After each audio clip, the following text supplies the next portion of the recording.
It was one of the most traumatic events in American history. The murder of John F. Kennedy, the 35th President of the United States, on the streets of Dallas on November 22, 1963.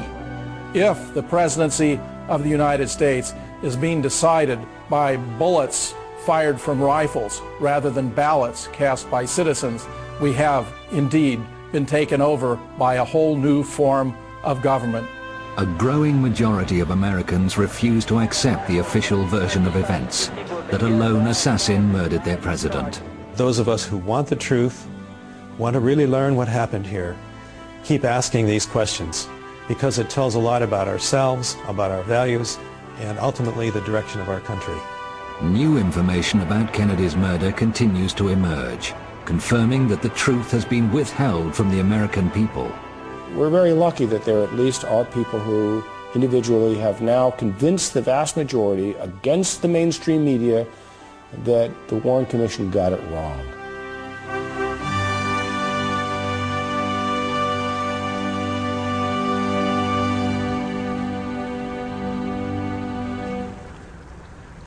From his hometown of Duluth in Minnesota, one of those questioning critics of the official version of events is Professor James Fetzer.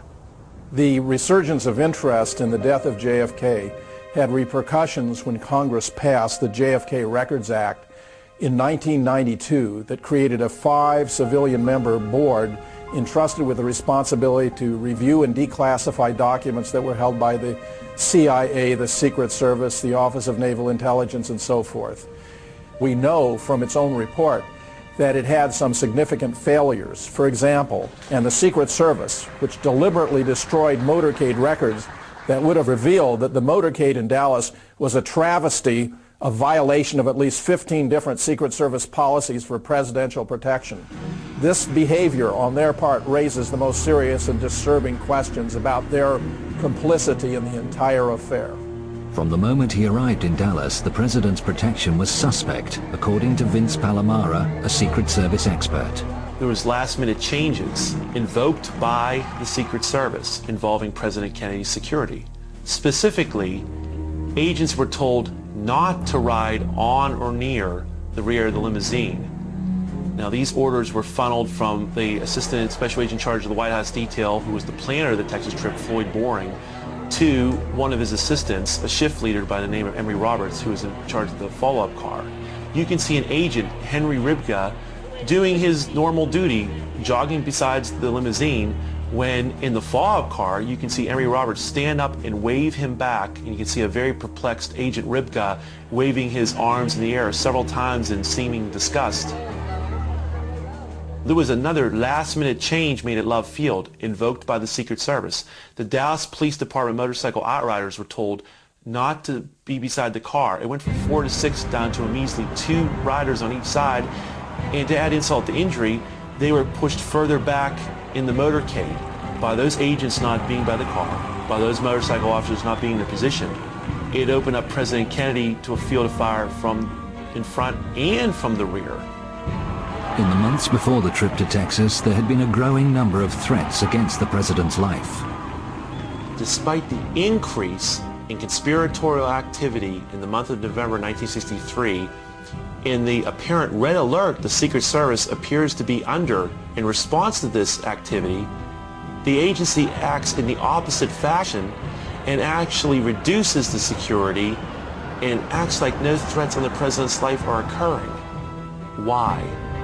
Uniquely on that day in Dallas, the press, the camera crews, Kennedy's military aide, who would normally sit in the front of the president's car, and even his personal physician, were all relegated to the rear of the motorcade by the Secret Service. In a conventional motorcade, the president would be somewhere in the middle, surrounded by security and the press. In this case, the presidential limousine was set right out in front of every other limousine, which of course is the reason why the Secret Service destroyed the records of its own motorcades when they were asked for them by the Assassination Records Review Board. The most suspicious behavior by shift leader Emory Roberts was to be at the time of the shooting in Dealey Plaza. Tragically, he actually ordered the agents not to move during the heart of the shooting. Agent Sam Kinney, who drove the follow-up car, admitted as much to me and told me, quote, "exactly right," end quote. And all these deficiencies begin and end with the Secret Service, because they were the prime movers. They were the ones who were directing the security arrangements from Washington up to and including in the heart of Dallas during security meetings. They were the ones that gave out assignments, vetoed or approved of security arrangements. So the buck stops with them. At Parkland Hospital after the president's death, the media were reporting that the fatal shots had come from in front of the presidential car. A press conference was conducted by Acting Press Secretary Malcolm Kilduff at 1:30 after the president had been pronounced dead at 1 o'clock. Malcolm Kilduff explained that it had been a simple matter of a bullet right through the head while pointing to his right temple and attributing that finding to Admiral George Berkeley, who was the president's personal physician. This wound to the right temple and another wound to the throat, 3 different times described as a wound of entry, were widely broadcast on radio and television that afternoon. They were quickly suppressed because, of course, they contradicted the official government account, which was that 3 shots had been fired, all of them from above and behind. Connie Kritzberg was a reporter for the Dallas Times-Herald on November 22, 1963. A couple of hours after the assassination, she did a phone interview with 2 of the principal doctors who had tended Kennedy. I talked to Dr. Kim Clark, who was head of neurosurgery at Parkland Hospital, and Dr. Malcolm Perry. So I asked, how many wounds were there in the president? And I was told Dr. Kim Clark said there was a gaping wound in the back of the head. And Dr. Perry said, the wound I was working on was an entrance wound in the neck. And I asked him where it was located. I asked him, was it below the Adam's apple? And he said, yes, it was in the midline, in the front of the neck, below the Adam's apple. And he said 3 times that it was an entrance wound from the front. And so I wrote a very simple story, only about 12 inches long as we measured stories, and turned it in. The next morning, Connie found the story she filed had changed. I found in the story, in about the 3rd paragraph, there had been a very unprofessional sentence inserted. It said, a doctor admitted there was possibly 1 wound. So I was very upset. I called the city desk and I talked to one of the assistant city editors whom I respected quite a bit, and I said, who changed my story? Who put in that sentence? And he immediately knew what I was talking about. He said, the FBI. A story couldn't be printed that there was more than 1 shot and that 1 came from the front. It had to be altered, no matter how crudely, to conform to the official story that there were 3 shots from 1 place, from 1 man, and it was only 1 man who committed the murder. Confirmation of what Connie was told by Dr. Perry comes from one of his colleagues who also attended the fatally wounded president at Parkland Hospital, the late Dr. Charles Crenshaw. Prior to the tracheostomy performed by Dr. Perry, I observed in the lower third of the neck a small, rounded, well-demarcated entrance wound. This was obliterated by the tracheostomy in that Dr. Perry made the tracheostomy incision through the entrance wound. Different parts of the tissues were spread. He then made the incision into the trachea, and through the hole that had previously been made by the entrance of the bullet, the tracheostomy was put in place. Radio reports from Dallas that afternoon mentioned the small round wound of entry in the front of the president's neck. They were heard by the late Dr. Robert Livingston, who was then scientific director of the National Institute for Mental Health. The reports had been that the president had been shot from the rear, from the 6th floor of the Texas School Book Depository building.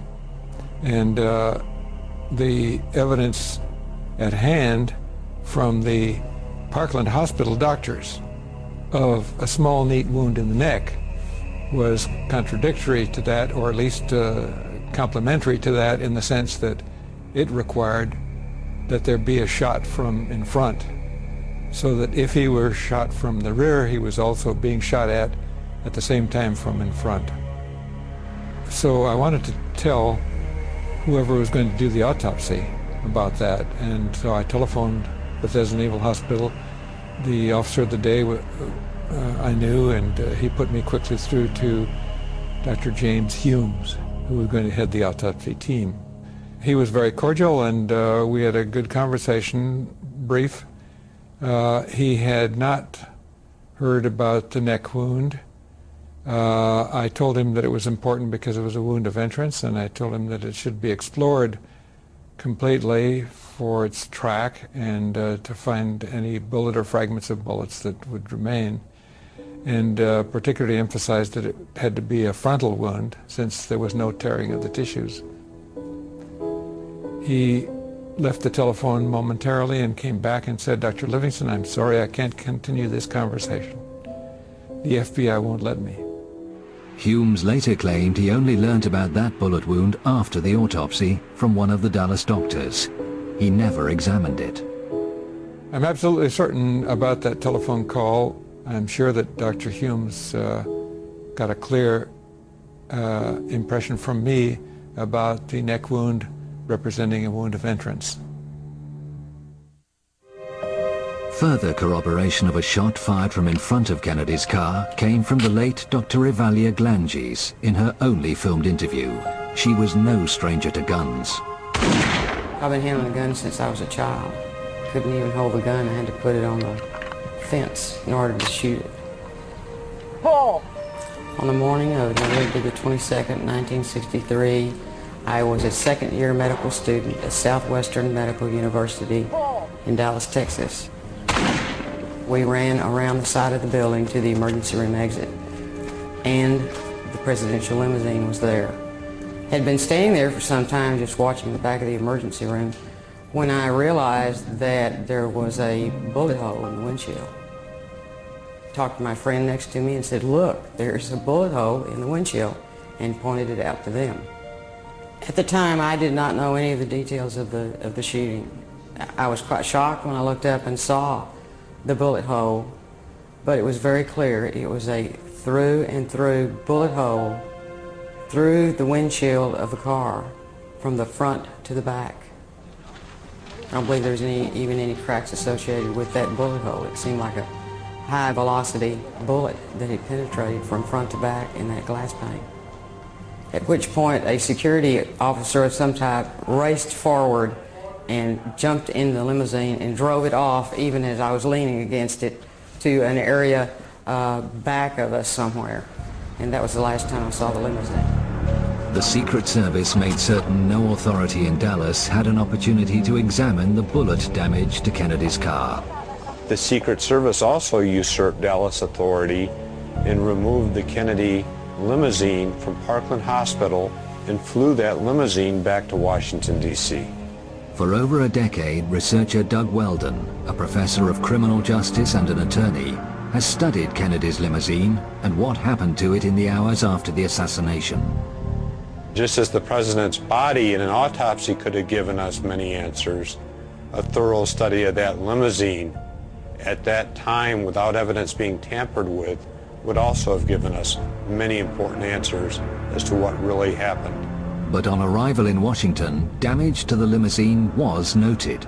Charles Taylor Jr., the Secret Service agent who had accompanied Samuel Kinney in driving the vehicle to the White House garage from Andrews Air Force Base, noted in his report that of particular significance, just left to center of the windshield was a small hole from which it appeared that bullet fragments had been removed.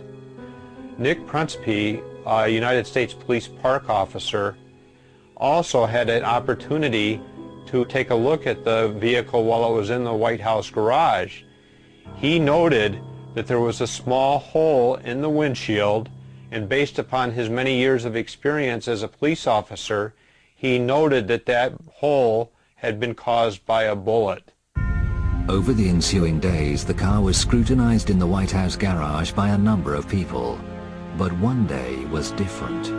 If one examines the White House garage logs, it is very interesting that in the late evening of November 24th, 1963, and the entire day of November 25th, 1963, not one person is listed as having come in to the White House garage to have any contact with the limousine. Rumors circulated at the time always denied that the presidential car was secretly flown from Washington to the Ford Motor Company in Dearborn, Michigan, for the removal of its damaged windshield. It is very clear that the only mode of transportation that could have been used to transport the limousine from Washington, D.C. to the Dearborn plant would have been via airplane. There are several airports in the Detroit area. It would have been a simple matter to transport the limousine undercover to its final destination, the Ford Motor Company's Rouge plant. The late George Whitaker Sr., seen here with his wife, was a lifetime employee with Ford and held a managerial position at the Rouge plant. He went to work on the morning of November 25th to be confronted by an amazing sight. He was astonished when he went to the B building where a garage existed at that time, and he saw the Kennedy limousine that John F. Kennedy had been murdered in. The interior of the limousine had completely been stripped, and the windshield was not in the limousine. He went to the glass lab where he was in charge of laminating glass, and the glass lab door was locked. He knocked on the door, and it was open, and two of his subordinates were in there with the windshield that had been removed from the vehicle.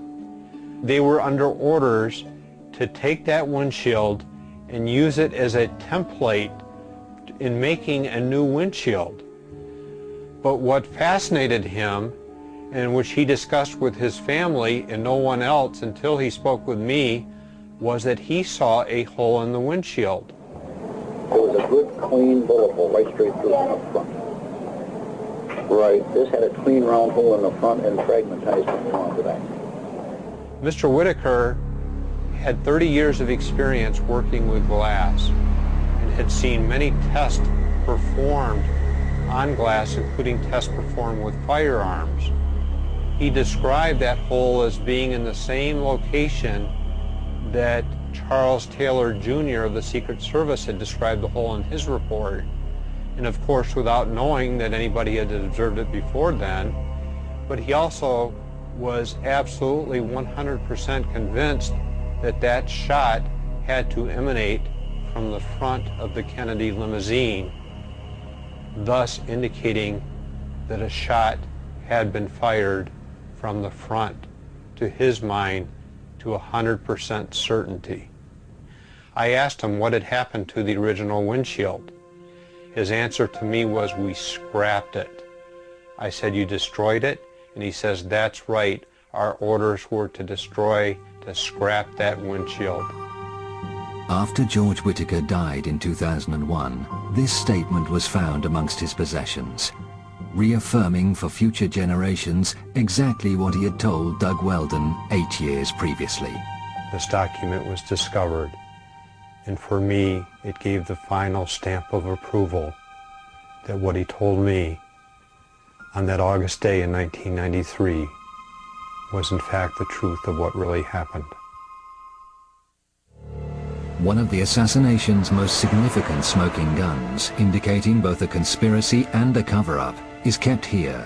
Kennedy's original autopsy photographs, taken at Bethesda Hospital on the night of his death, have always been used to support the lone gunman theory. I've looked at these autopsy photographs at the National Archives on many occasions now. I've actually been there on 9 separate visits. When the photographs of the back of the head at the autopsy were shown to 16 Parkland doctors, all 16 said they did not recognize that photograph as what they had seen in the emergency room at Parkland Hospital. How many people did recognize it? 0. When I went to the archives to look at these photographs of the back of the head, there's a pair of photographs, so I used the stereo viewer. And what I saw was really quite shocking. This whole area of hair on the back of the head, with the hair standing up, looked as if it had been glued in one particular plane in space. It was two-dimensional, whereas the rest of the photograph is three-dimensional, and the 3D effect occurs for virtually all the other pairs of photographs, so this was unique. The back of the head, this area, and the hair sticking up here looked as though it was simply two-dimensional, as if it had been glued into one position in space, in one plane. It was the most bizarre. What does that mean? Photographic forgery. We get a 3D effect for all the image except for the place where it's exactly the same because it's been dubbed in. So they took out basically the part where the hole was, and instead they used a soft matte insert to put in the same image on each of these photos of the back of the head so that it would look like there was no damage back here. If there's a big hole at the right rear of the head, that means a shot from the front. That can't be Oswald. So the conspirators were hard-pressed at this point. They had to get rid of that big hole at the back of the head, or it would have clearly shown shots from the front and no possibility of a lone gunman. Remarkable testimony regarding the autopsy photographs comes for the first time from veteran World War II photographer Joe O'Donnell. He worked for the State Department and then the U.S. Information Agency for a total of 23 years, serving with distinction under 6 presidents. He was devastated by Kennedy's death. He was a fine man, he really was. And I hate to say it, but I really loved him. I really did. Wonderful person. A close colleague of Joe's for many years was the late Robert Knudsen, a Navy photographer who was permanently attached to the White House. He didn't have many friends, not in the press. They were envious of him. But he was a very nice fellow. We always got along great. On the night of Kennedy's assassination, Robert Knudsen never came home. He returned to his family 3 days later, deeply disturbed. He told them he had taken many photographs of the president's body in the morgue at Bethesda, and that it was the hardest assignment he'd ever had. He said the Secret Service had controlled all of the film. A few days after the assassination, I was at the White House in the press room, and Knudsen came to me, and he said, Joe, I have something I want to show you. So I went back to his sort of a workroom, and he pulled out an envelope and showed me about 12 pictures, 5 by 7, and had all these pictures of the president on his stomach and on his back, and could see the hole here, about 3/8 of an inch, and the back of his head above the line, big hole about the size of a grapefruit. And then a couple of days later, maybe a day later, he said, Joe, have a minute? And I said, sure. I said, I want to show you something. Those pictures I showed you the other day, these are the same ones, but a little different. And I said, what do you mean? He said, let me show you. He got the first one out, and I said, no hole. He said, no, they covered it up. And I looked in the back. The hole was neatly covered up. And I said, who did that? He said, well, I didn't do it. I said, well, I'm not saying you did, but I'm surprised. There is no record of Robert Knudsen attending Kennedy's autopsy, yet he had photographs in his possession that had clearly been altered to disguise a shot from the front. These photographs were always in the control of the Secret Service. So whoever changed this, whoever modified it, either had to be in the government or had to have the approval of the government to do this. We certainly can't imagine the Mafia, for example, doing this, or the Soviets. There's just no way. It had to be someone with government approval. The government continues to be haunted by the discrepancy between the wounds the autopsy photographs show and what the Dallas doctors actually saw. In the late 70s, the House Select Committee on Assassinations looked at the evidence of the Kennedy assassination, and one of the most disturbing things about that evidence when they looked at it was the fact that there were a team of doctors where Kennedy had been taken right after he was shot in Dallas. These are Dallas doctors who were experienced in trauma who had said he had a hole in the back of his head. The House Select Committee on Assassinations was trying to say that Oswald had done it, and with a hole in the back of the head, if you're being shot in the back and the bullet blowing out in front, that doesn't fit. So the House Select Committee reported that it had refuted the Dallas doctors. The Dallas doctors had all got it wrong because they had better witnesses. Their witnesses were the witnesses that were there in the morgue during the autopsy. And they said that 26 witnesses that they'd interviewed all endorsed the autopsy photographs showing the head wound up here. None of them agreed that there was a wound back here. There is no medical evidence that President Kennedy was hit from the front and to the right. But they didn't let us see the interviews. They didn't let us see the documents that these people had prepared. In fact, they were scheduled to have been suppressed until 2028. When the documents tumbled out in the mid-1990s, lo and behold, the autopsy witnesses, who the House Select Committee had interviewed, said the same thing the Dallas doctors did. The hole in the head was back here. They drew diagrams showing a hole in the head back here or back here, and it became very apparent that the House Select Committee had just interviewed these people, suppressed their testimonies, and then misrepresented them in their report. The forensic pathological panel simply says that if he was shot at from the front and to the right, the shot missed. The doctors who were supposed to evaluate the medical evidence for the House Select Committee assassinations never saw these suppressed interviews where not only were the Dallas doctors saying there's a hole in the back of the head here, but so were the morgue witnesses saying there was a hole in the back of the head. So it was a complete abomination. It was perhaps the most dishonest thing that was ever done, and it was apparently done to keep Oswald as the central figure in this scenario. As the cover-up of Kennedy's murder slowly unravels and the true picture unfolds, new smoking guns are revealed. This is the Field of Honor in Restland Cemetery, Dallas, and the burial site of a professional mortician laid to rest here by his colleagues on February 17, 1974. This plaque marks the life of a mysterious man whose links to the Kennedy assassination are only just beginning to emerge. His name was John Liggett. He is remembered as a highly skilled embalmer by a former friend and co-worker, Charles Smith. If he'd have to build a lip or a nose or build an eye orbit or an ear, he may work all night long doing the reconstructive work on someone that had been maybe shot in the face or automobile accident.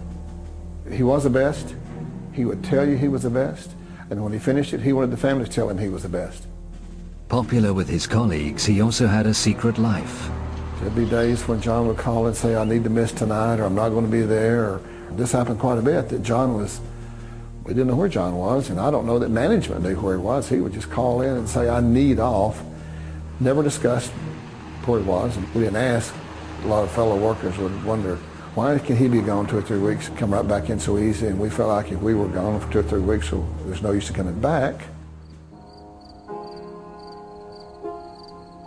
In a small town in Oklahoma, far from the rhythms of the big city, John Liggett is remembered by a former wife.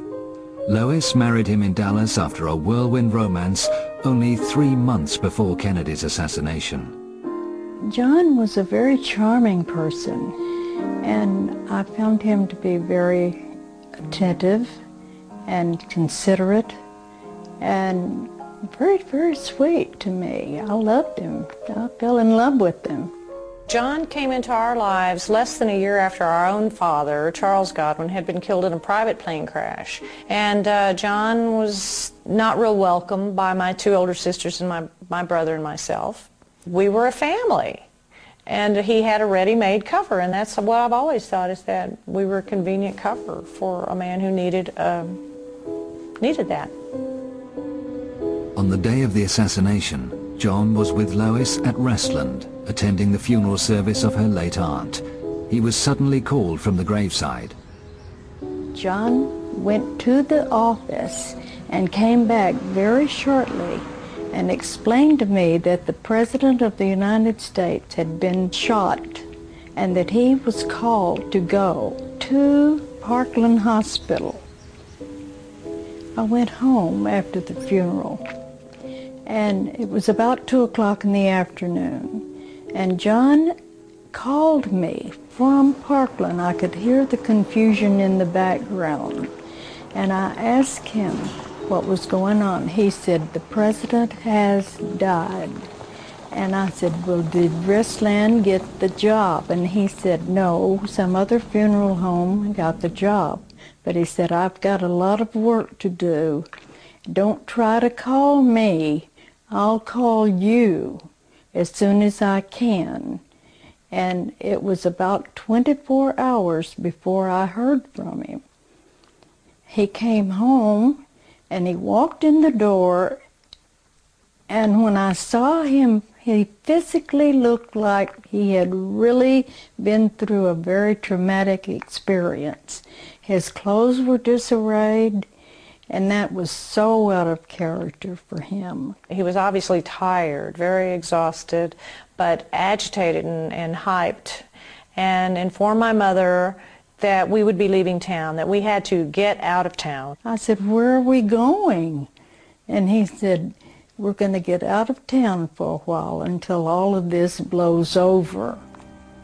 And that was a quote, because I thought, well, what blows over? A high-speed journey south took the perplexed family firstly to Austin and then San Antonio. John made brief stops en route to have huddled conversations with various contacts. Throughout this journey, there were conversations that went on between John and his relatives and friends that I did not feel like I was privy to. That they knew something I didn't know, and I didn't understand what was going on. In the early hours of Sunday morning, November 24th, the family finally checked into a motel near Corpus Christi. John had a further meeting, this time with his elder brother, Malcolm. Here again, they had conversations that made me feel like I didn't belong, that they knew something I didn't know. I don't know why we were there, but it seemed to be very important to John that we were there. I do recall that every time I would see John in the room there, he was seated on the end of the bed, watching the television, and very intently watching the news, and chain smoking, because he did chain smoke. And was when John was nervous, he had a little bit of a nervous tick in his cheek, which I always knew that he was a little nervous there. That's when he saw Oswald killed by Jack Ruby. He's been shot. He's been shot. Lee Oswald has been shot. The minute he saw that, he looked at me and said, everything's okay now, and you could just see his face. He was like all the pressure had been taken off of him. All of a sudden he was like, sigh of relief, let's go, we can go home now. It was basically, pack your things, come on, we're leaving, now we can go. We went back to Dallas, and everything went back to normal as everything could be under those conditions of the president's death. But their lifestyle changed. After the assassination, John seemed to come into a lot of money. The family moved into a luxury home, and Liggett became a big-time gambler, hosting some of the wildest poker parties in Dallas. The whole lifestyle, from the moment John Kennedy was shot, was just one chaotic thing after another. Either the police were involved in something he was doing, or his gambling was involved in something he was doing. It was just way over my head. The company he kept, the people, the pressure, it was just more than I could take. There was an occasion that my sister, Benny, and my mother both recall of a visit from one of John's rather eccentric friends from New Orleans. And he was a rather freakish character, and my sister claims that we made merciless fun of him, the kids, my brother, my sisters, because he was rather odd with the painted-on eyebrows and the wig. He was a rather freakish man. John said to us that this was a friend of his from the Civil Air Patrol, that they had been in Civil Air Patrol together. And we believe this was David Ferrie. David Ferrie was a prime suspect in the 1967 Garrison investigation into Kennedy's assassination. He was found dead in his New Orleans apartment before he could be interrogated. I really believe that John Liggett was somehow involved in the John F. Kennedy assassination. I think his role was to do something with the body. To the body, how alter it, fix it, I have no idea. Now, he may have even gone with it to Bethesda. He had plenty of time to do that. I think his job was to do something with that body of John F. Kennedy. Liggett's lifestyle led Lois to divorce him in 1966. They both remarried but remained close. In 1974, out of the blue, Liggett was arrested for attempted murder. This Dallas home was the scene of a vicious crime. Dorothy Peck, a friend of John Liggett's, suffered horrendous injuries and was left for dead, but survived to identify Liggett as her assailant. The police were swiftly linking him with other brutal killings in the Dallas area. He was imprisoned in the county jail, but the police were not allowed to interrogate him. John had been held on remand for almost a year when his brother Malcolm insisted on meeting Lois in a park in Austin. He was very secretive about this meeting, and he wanted to walk. He wouldn't talk to me in my car, and he told me at that time not to have any further contact with John, that it would be in my best interest not to. In fact, he said, if you care anything at all about your children or yourself, you will not see him or correspond with him anymore. And I think that Malcolm felt that if I talked to John, John would tell me something that either Malcolm or someone Malcolm knows didn't want John to tell me. And I really believed that. I was so frightened by this action that I moved to Lubbock, Texas. And a few weeks later, I had a phone call from a friend there who told me that John had been shot in the back and was dead. On the morning of February the 14th, 1975, Liggett was being transferred with other prisoners from the courthouse in downtown Dallas to the nearby county jail. The police vehicle had entered the garage when Liggett, using a hidden key, slipped out of his handcuffs and made a bid for freedom. A single shot in the back, fired by a sheriff's deputy, killed him instantly. I feel like Malcolm knew that there was something that was going to happen. I feel that he knew more than he was saying to me. And it frightened me, for myself and for my children. But the mysteries do not end with Liggett's death. In 1992, Deborah, for the first time, met Leona, John's wife at the time he died. Although reluctant to talk, Leona recounted a visit to Restland to view Liggett's body prior to burial. She came out from East Texas to Dallas, and she was shocked and surprised because to her, this was not John. It wasn't John there. She said that the person that was in the casket that she was shown had a mustache, and this to her was also an indication this was not John, and I too would have to think not, because John never, as long as I'd known him for the many, many years, could even grow a mustache. I did get the distinct impression that Leona was very nervous, even at that time in 1992, to speak with me about the details of John's death and her suspicions that it was not John that was buried there, and probably rightly so. I think I would be very nervous to know that as well, and I think I am. John's brother Malcolm handled the funeral that took place 3 days after the shooting. John's former colleague Charles Smith was there.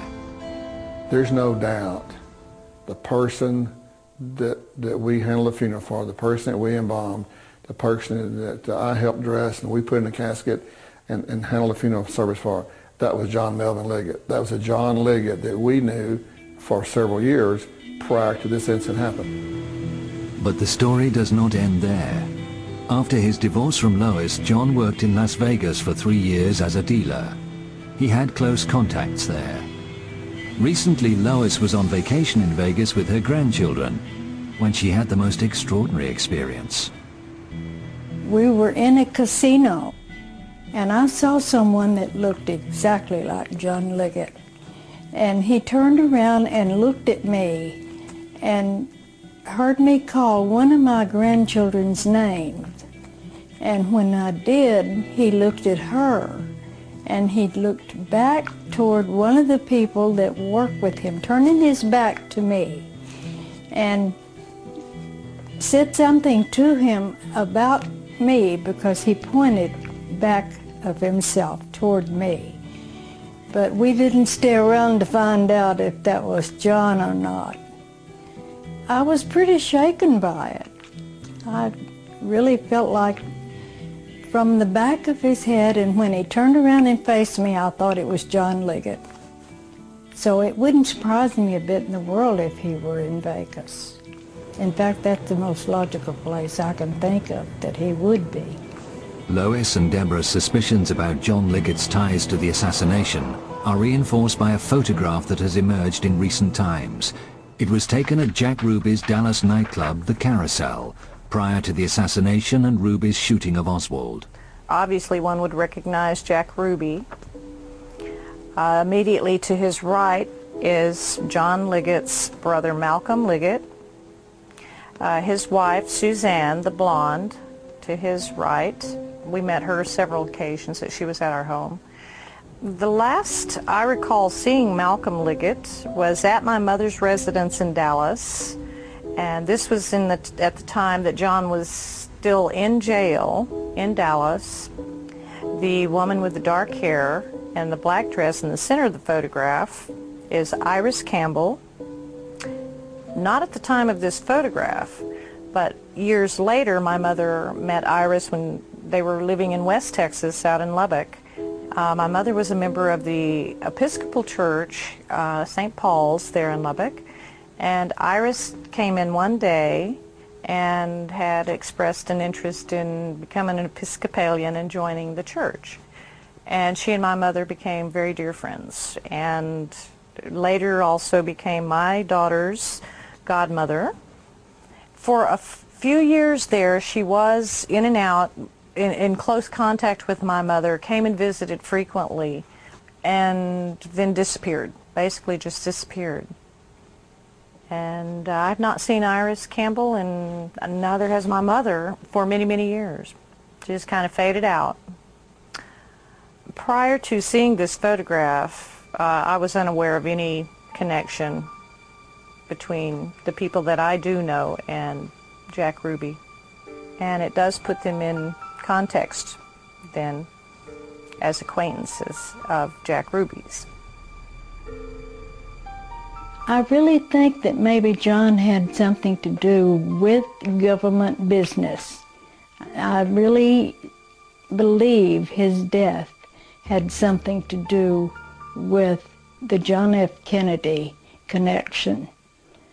What exactly, I don't know, but I believe it.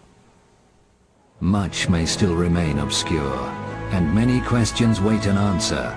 But as more and more courageous Americans speak out, the smoke begins to clear, revealing the hidden truth that lies behind the assassination of President John F. Kennedy.